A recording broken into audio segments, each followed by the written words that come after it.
బైబిల్లో సంఖ్య 12 ఎంతో ప్రత్యేకమైన ఆత్మీయ ప్రాధాన్యత కలిగిన సంఖ్య. ఇది ప్రధానంగా దేవుని పరిపూర్ణ పాలన, క్రమబద్ధత, ఎన్నిక చేయబడిన ప్రజలు, సంపూర్ణతను సూచిస్తుంది. 1. ఇశ్రాయేలు 12 గోత్రాలు. 2. యేసు ఎంచుకున్న 12 శిష్యులు. 3. మహాయాజకుని వక్షస్థలంపై 12 రత్నాలు. ప్రతి రత్నం ఒక గోత్రాన్ని సూచిస్తుంది. 4. ఇశ్రాయేలీయులు యోర్దాను నది దాటిన తరువాత 12 రాళ్లు నిలుపబడ్డాయి. 5. ఎలియా బలిపీఠం 12 రాళ్లతో నిర్మించాడు. 6.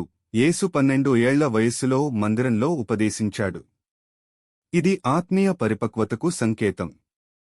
7. ప్రకటన గ్రంథంలో నూతన యెరూషలేముకు 12 గేట్లు. 12 పునాదులు. ప్రతి గేటుపై ఒక అపోస్తలుని పేరు. 8. స్త్రీ తలపై 12 నక్షత్రాల కిరీటం. 9.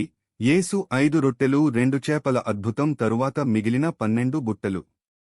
10. సంవత్సరంలో 12 నెలలు. దేవుని క్రమబద్ధమైన కాల పరిమాణానికి సంకేతం.